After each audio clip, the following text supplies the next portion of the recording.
Thank you, Mrs. Chairman. Merci beaucoup, Madame la Présidente. Ladies and gentlemen, Messieurs, dames, la situation en Europe peut être décrite au mieux par un vieux poète anglais, Monsieur Shakespeare. Si c'est une méthode, il y a de la méthode. Ça vient de Hamlet, deuxième acte. Pourquoi l'Europe, et notamment la zone euro, se trouve-t-elle dans une telle situation désastreuse? Eh bien, presque tous les États, comme nous avons entendu précédemment, dans la partie sud de la zone euro, sont de fait en faillite. Une faillite totale. Et la même chose est vraie pour les banques. Mais en même temps, les gouvernements et les directeurs refusent de déclarer faillite en disant que ce n'est pas nous qui sommes en faillite, c'est la monnaie qui est en cause. Mais c'est une escroquerie, mais totale, l'une des plus grandes que j'ai jamais vues dans ma longue vie. Ce n'est pas l'euro qui est en faillite. C'est seulement l'argent qui est investi en euros, c'est-à-dire les fonds investis qui sont libellés en euros. Et si on regarde les chiffres réels, ce qu'on voit est incroyable. C'est d'une grandeur incroyable. On arrive au total,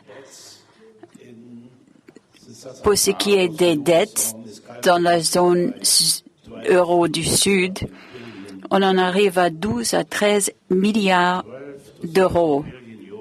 12 à 13 milliards. C'est égal à 4 fois le PIB allemand. Alors, comment rembourser ces dettes? À mon avis, ce ne le sera jamais. Pour la raison très simple que pour rembourser des dettes, un pays en tant qu'unité macro, il faut avoir un excédent commercial et en l'espèce un excédent commercial de 12 à 13 milliards d'euros. Mais ces groupes de pays n'ont jamais eu des excédents puisqu'ils doivent débourser pratiquement autant pour les importations. Par conséquent, la dette ne sera pas remboursée en termes réels parce que ce groupe de pays ne peuvent être restructurés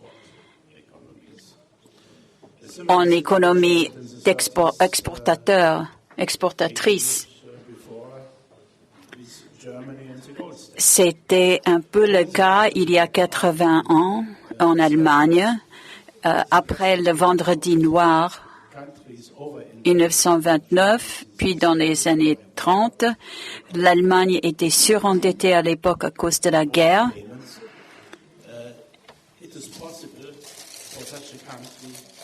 Et il n'est pas possible pour un pays dans une telle situation de restructurer toute son économie pour qu'elle devienne exportatrice.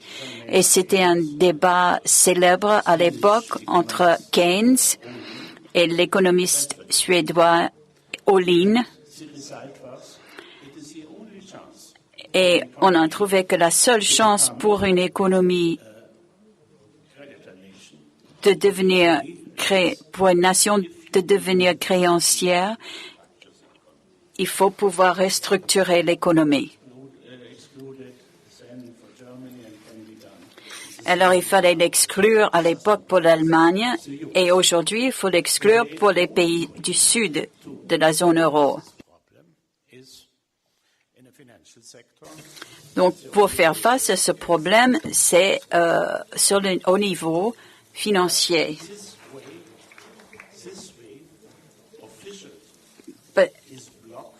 Mais cette voie est officiellement bloquée par une alliance pas très sainte entre gouvernement et banques qui disent ce ne sont pas nos dettes qui sont en cause, c'est l'euro, c'est la monnaie.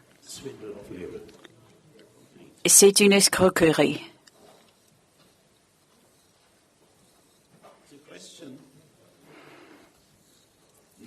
La question maintenant, c'est quelles seront les conséquences de l'impossibilité de rembourser les dettes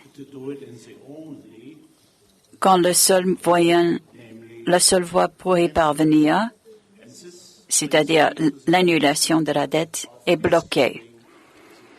Ce qui m'amène à parler de sauver l'euro.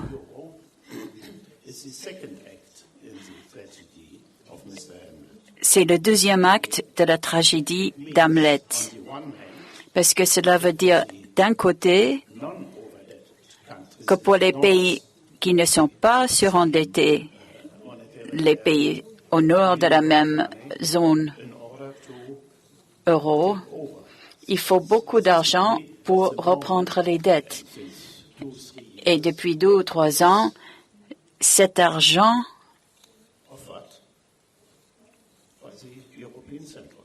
est offert et mis à disposition par la Banque centrale européenne.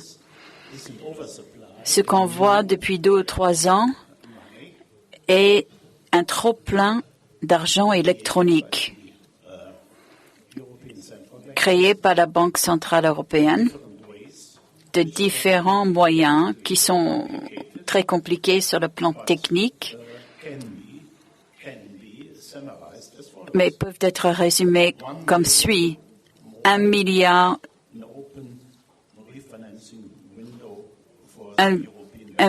de plus avec une nouvelle fenêtre ouverte à la BCE à un taux de 0,35%. Un autre près d'1 milliard par le biais du système Target. C'est l'abréviation d'un concept simple, c'est que la BCE, chaque banque centrale en Europe peut obtenir de l'argent d'une autre banque centrale, que ce soit la Grèce, l'Espagne, etc. Et donc, ces banques centrales ont obtenu l'argent à partir des seuls 2 ou 3 pays ayant un excédent, c'est-à-dire la Finlande, l'Allemagne, l'Autriche. Donc, ça fait 2 milliards d'argent électronique, d'euros et électroniques. On a ensuite 2 milliards qui sont des crédits émis par la BCE dans le secteur commercial. Le bilan de la BCE a augmenté de 4 milliards au cours des dernières années. Et maintenant, on vient d'annoncer, M. Draghi, qu'il va acheter de manière une quantité illimitée des dettes des pays surendettés du Sud. Quelques collègues à moi et moi-même, nous avons déposé une plainte contre cette nouvelle violation du traité de l'UE et des statuts de la BCE.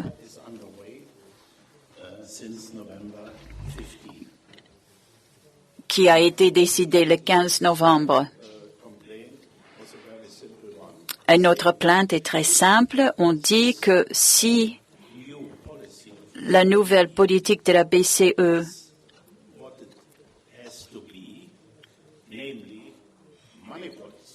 est une politique monétaire et non pas le financement monétaire des budgets, alors il faut envoyer les recettes de toutes ces banques de la BCE, appartenant à la BCE. Il faut stériliser la contrepartie de ces obligations pour que les vendeurs de ces obligations ne reçoivent pas cet argent, mais il est bloqué sur le bilan de la BCE. Et je suis bien curieux de savoir ce que nos juges vont en dire dans leur arrêt. Mais je suis à peu près sûr qu'ils vont redire ce qu'ils disent depuis 12 ans et la réponse à toutes les plaintes. Et il faut reconnaître à cet égard que les juges allemands ne sont pas des économistes. Ils n'ont pas à juger le bien fondé économique de la politique, mais seulement sur le fond juridique. Et c'est une proposition impossible en réalité, parce que la réalité de la Constitution, ce n'est pas un avocat ou un notaire. Notary. Donc ce n'est pas une question formelle, mais il faut juger en conséquence quels seront les effets matériels sur le plan politique et économique et quels sont les dégâts qui découleront d'une telle violation de la Constitution. Mais à cet égard, nous n'avons pas beaucoup d'espoir en Allemagne face à une législation purement formelle. La question se pose dès lors, étant donné ces chiffres,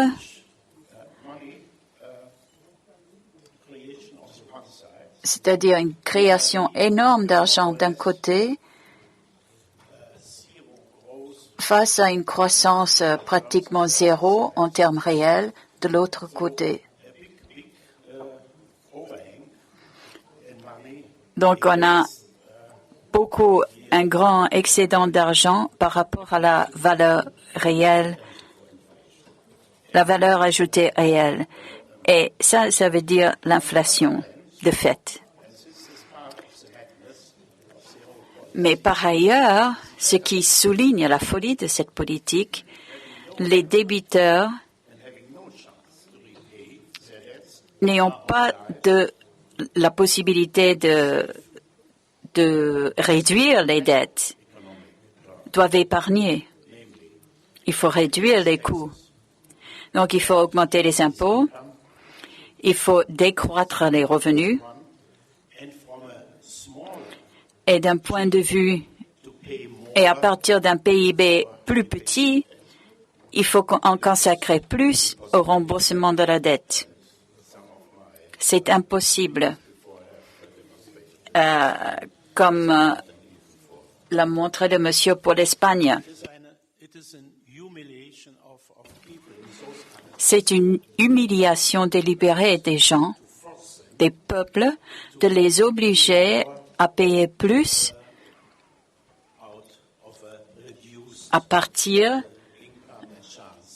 d'un revenu réduit. Mais c'est la réalité. Et si je regarde le monde de la Méditerranée, je vois du chaos total. Et du côté nord, c'est-à-dire du côté sud, dans la partie islam, il y a des jeunes qui se battent pour plus de liberté et de justice. Et de l'autre côté, on trouve des jeunes frustrés qui ne voient aucune possibilité, aucune perspective d'une vie meilleure pour l'avenir. Il y a une dizaine d'années, j'ai écrit un livre à propos de la Méditerranée comme centre de l'économie mondiale il y a un millier d'années. Mais aujourd'hui, ce centre du monde antique est une séparation entre deux régions qui qui se trouve en révolution pour des raisons différentes. Une partie se bat pour plus de liberté et l'autre pour de meilleures conditions de vie. Ce dont ils sont privés parce qu'il n'y a pas de développement en Europe.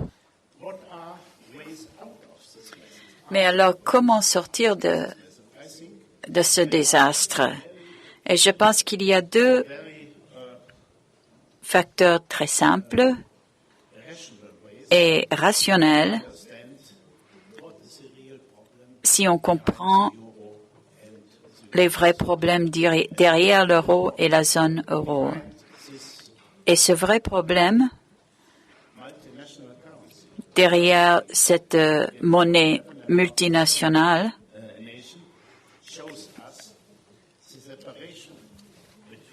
on voit la séparation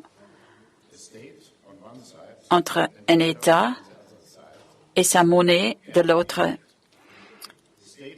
Et on voit qu'il n'est pas possible de séparer les deux, parce que l'État et la monnaie, ça fait un. Un État a besoin de sa monnaie pour pouvoir appliquer une politique rationnelle en termes d'emploi, en termes de valeurs sociales, en termes de déséquilibres qui ne peuvent se faire traiter que grâce à sa propre monnaie, à son propre taux d'intérêt, à son propre secteur bancaire, etc. Mais le résultat de cette monnaie commune, c'est que l'euro, pour toute économie, pour tous les pays, qu'ils soient au nord ou au sud, ça s'applique au commerce extérieur. Ce serait comme un dollar pour l'Europe ou comme le renminbi pour l'Europe. Et c'est une stupidité qu'on n'a jamais vue au cours des 3000 ans d'histoire monétaire que j'ai étudiée moi-même.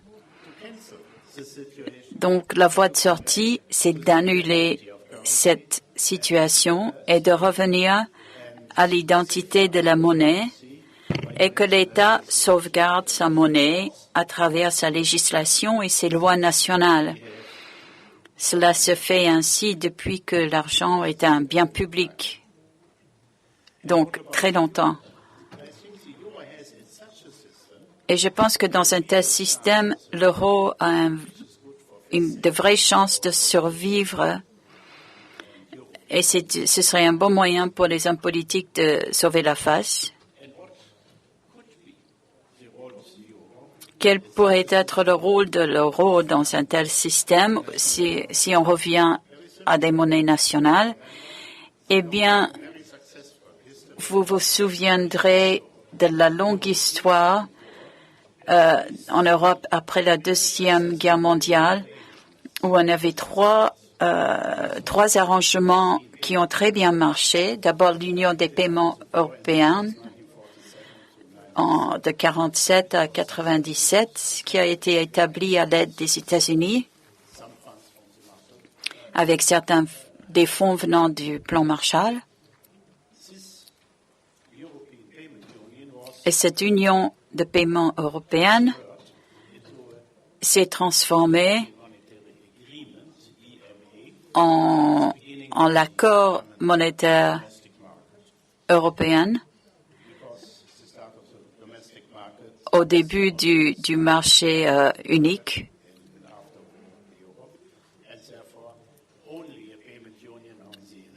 Donc,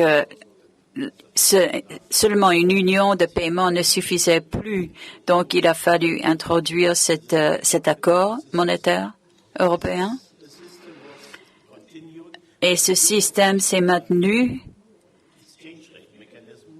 avec le mécanisme européen, le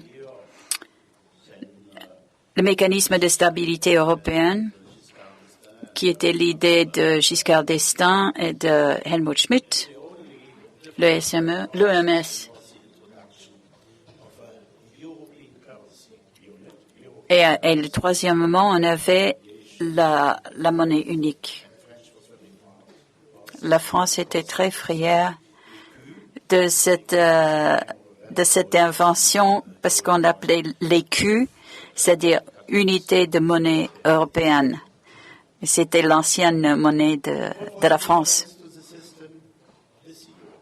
Et quelle était la différence avec le système de l'euro? Eh bien, au début, dans tous les systèmes précédents, il y avait des monnaies nationales et par conséquent, la capacité pour les États de formuler et de mettre en œuvre leur propre politique. Deuxièmement, on avait le statut de la Banque centrale européenne qui contrôlait les taux d'intérêt. Presque chaque monnaie nationale était reliée aux autres monnaies nationales à travers le taux d'intérêt. Et il y avait la possibilité d'apprécier ou de déprécier les taux en fonction des performances respectives. Et pour éviter la dépréciation, on voulait aussi éviter les ingérences de l'extérieur. Et donc, à l'époque, il n'y avait pas un surendettement vis-à-vis d'un pays voisin, comme c'est le cas aujourd'hui. Et souvent, le meilleur remède était d'éviter d'importer trop de crédits. Et le deuxième élément du système antérieur, c'était l'unité pour mesurer ces comparaisons. Donc, on avait l'unité des comptes qui était l'écu.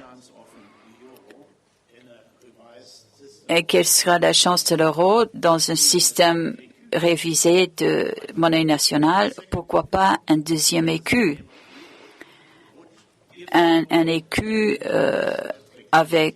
dans le cadre de l'Europe serait très, très apprécié. Comme toutes les monnaies doivent déprécier par rapport à une unité, cette unité, ce type d'unité est la seule entité qui soit stable au niveau monétaire. C'est-à-dire qu'il faut une unité de comptabilité, une unité comptable. Donc, je pense que c'est la meilleure solution. Mais si on veut avoir un symbole plus fort de l'Europe, ce serait la possibilité de donner à cette unité le caractère d'une vraie monnaie.